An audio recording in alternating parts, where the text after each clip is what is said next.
guys, so yun, may nakita akong rainbow guys. Hindi ko alam kung kita dyan sa camera, pero yun siya guys.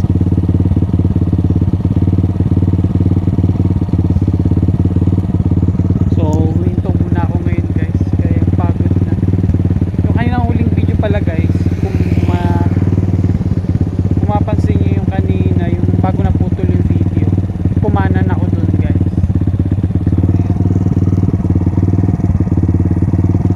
Pahingayin muna natin ang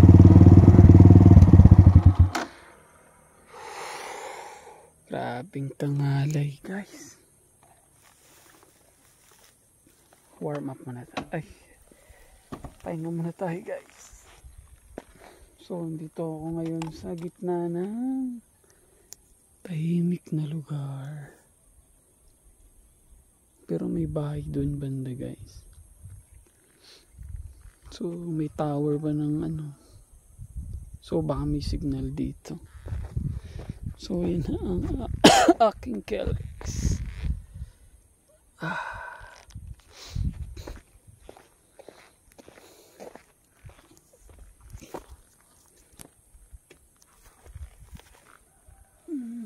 Check natin, baka mamaya may bagong kabit ko lang kasi to guys, yung pipe. Baka mamaya meron siyang mga dinikitan na mga rubber at baka may nasusunog na pala. So mukhang okay naman.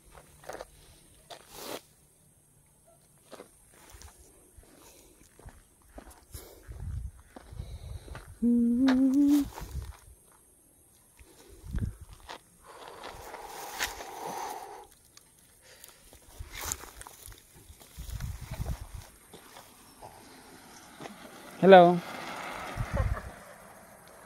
So may mga nagbabike-bike dito. Kung hindi ako nagkakamali kanina, 29,061. So ngayon 29,083. Check natin ang ating gasolina.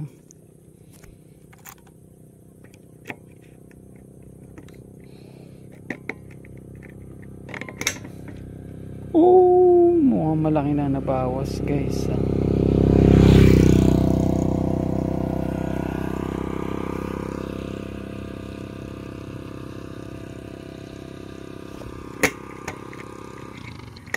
Pero hindi naman tayo tingin kung mauubusan ng gasolina.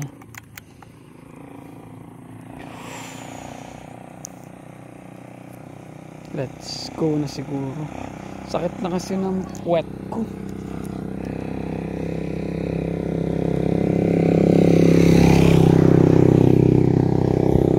So ito pala guys, yung aking Kelex ay ang gulong niya ay 1721.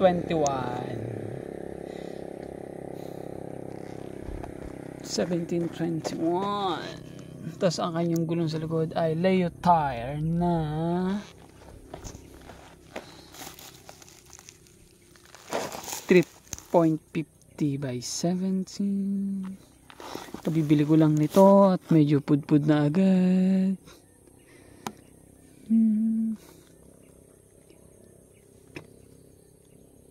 Ang tambutso pala ng mga ganito, hindi masyadong umiinit.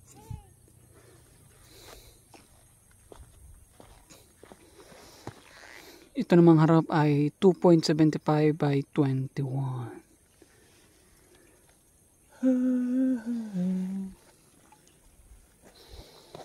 So, yun. Hi! So, let's go na guys. Ang oras ay sakto 5 PM guys. So ngayon alas 5 na ng hapon. Ngayon ay August 14, 2024. Biyahe na ulit tayo guys.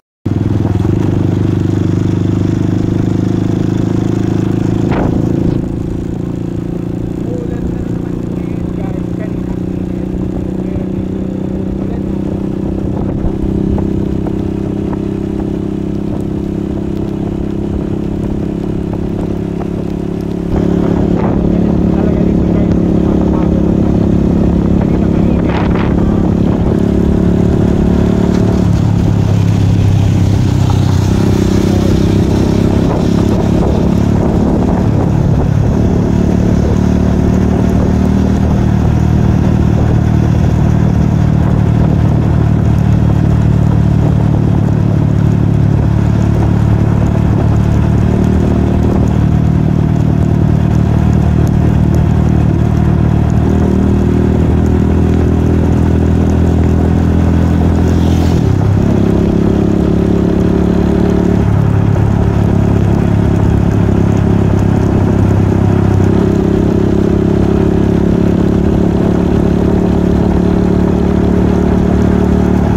na ulit tayo ngayon guys kasi kita nyo naman may magandang view na naman.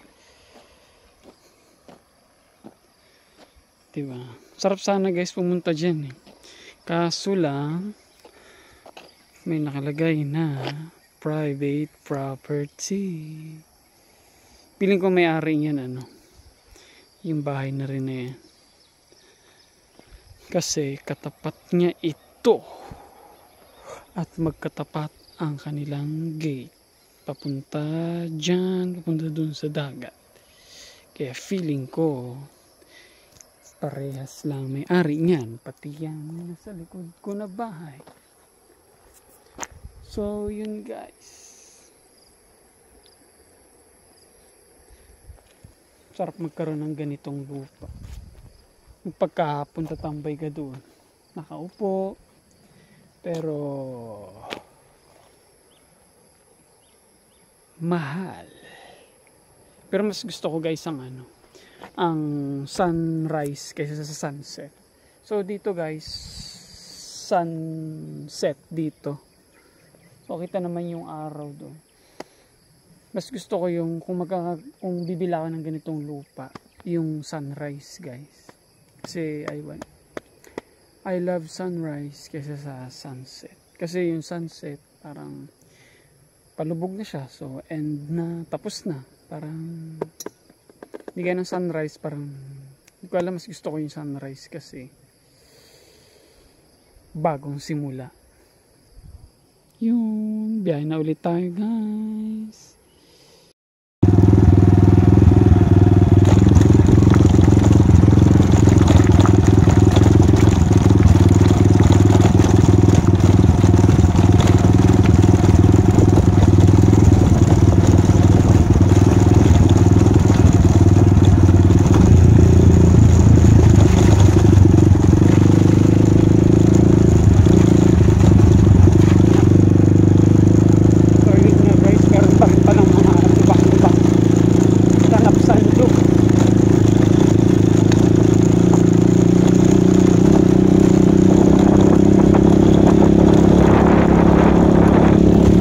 Hello guys, so huminto muna tayo.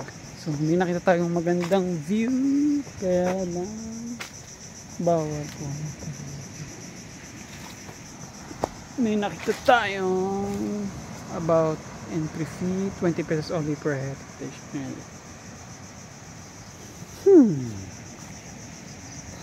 So iniwan muna natin guys si KLX. Ay kunin natin guys yung susi. At baka mawala. So, bye-bye KLX. So, punta muna tayo dito guys. Ang gandang view. So, walang tao guys. Sabi doon, 20 pesos per head. So, kung may maniningil, magbabayad tayo. Ganda dito guys. Diba? Grabe ka cinematic. Ganito. Kaya lang yun nga may mga nagkakalat kasi daming kalat na nga lang guys. So, punta tayo doon. Wow, ganda. Akit tayo dito guys. Naiihi na nga lang ako guys. Woohoo, ganda. So yun guys, nakita nyo yung isla na yun. Yung, ay nagpo sa daliri ko. Yun guys, so yung yung dalawang island na yun nakikita sa Nagtabon. So malapit na tayo sa Nagtabon.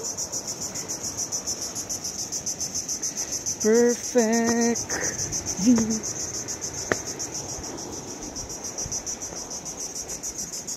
Wait lang guys.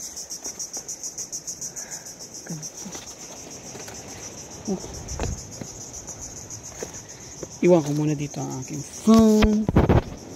Kaya mag-i muna akit.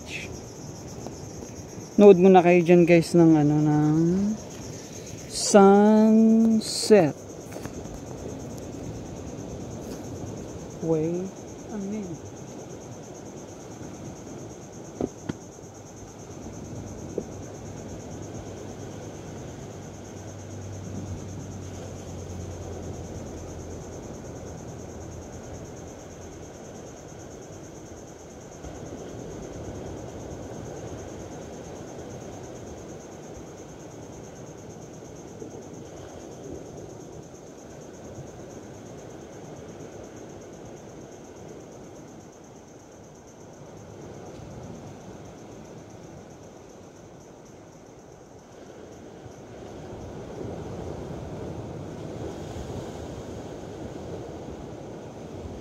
Okay lang kayo dyan guys. So I'm back. Nakaihi na ako. So nakita nyo mga reflection na yan. That is water. So lakad-lakad na tayo. Pero dito guys, nakapunta na ako dito. Kasi isang wedding videographer. Nag-prenup na kami dito dati. Ganda-ganda dito guys. So yun, may liga akong mag motor. Actually itong Napsan Loop guys, ilang beses ko na itong namotor. So yun, mga nagdaang taon na rides ko na rin to. Ibang mga motor gamit ko. So ngayon yung KLX dati, XTZ, XR200, XR150, scooter. So may mga naliligo dun guys. So yun, marami akong motor pero binibenta ko rin pagkatagal. Punta tayo dun guys, saan? Lumot-lumot sa harap.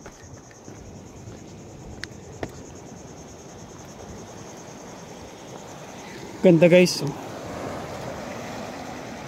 Yung damo.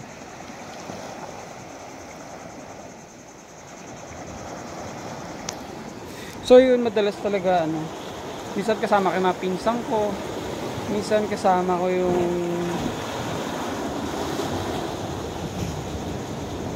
jowa ko. Kaya yung mga babae kasi guys, parang napipilitan lang sila sumama. Parang hindi talaga nila trip mag-rides kasi parang sakit sa puwet, mapagod.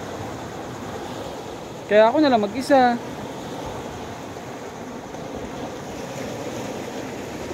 Ganda nun guys eh.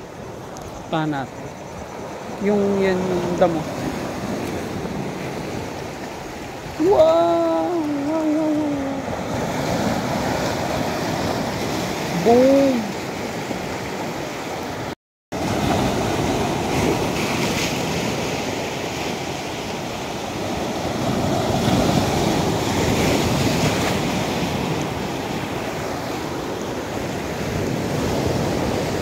Guys, ang lakas pala ng alon. Kanina guys, pumunta ako doon, inabot ako guys ng dagat. Hindi ko akalain na ang lakas pala ng alon. So guys, ngayon uwi na tayo dahil alas 6 na. Aabuti na tayo ng dilim sa daan. So kailangan ko na magmadali. So nabasa nga yung paa ko. Ngayon, pero yun nga, ang ganda. Tapos ngayon biglang kumalma naman yung tubig.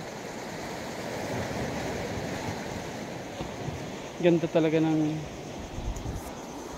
yung damo-damo na yun.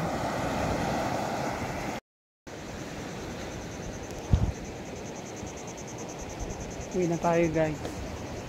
Nag-picture lang tayo. Let's go back to the KLX.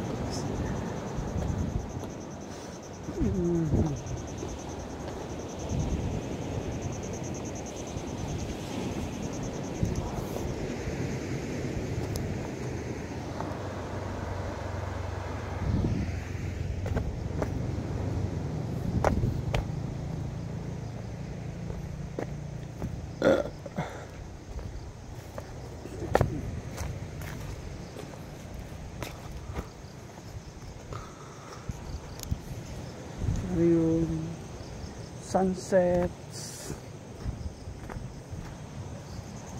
Balik na tayo sa ating motor. Uwi na tayo. So ang ruta pala natin guys, inuna natin yung Iwahi. So sa Irawan, Iwahi, pumasok ang Napsan. Tapos ngayon palabas tayo naman ng Bakungan. Madalas yung ginagawa Bakungan to Iwahi. Tapos ngayon binaligtad ko naman Iwahi to Bakungan. So ito na guys yung papuntang Talaud yun.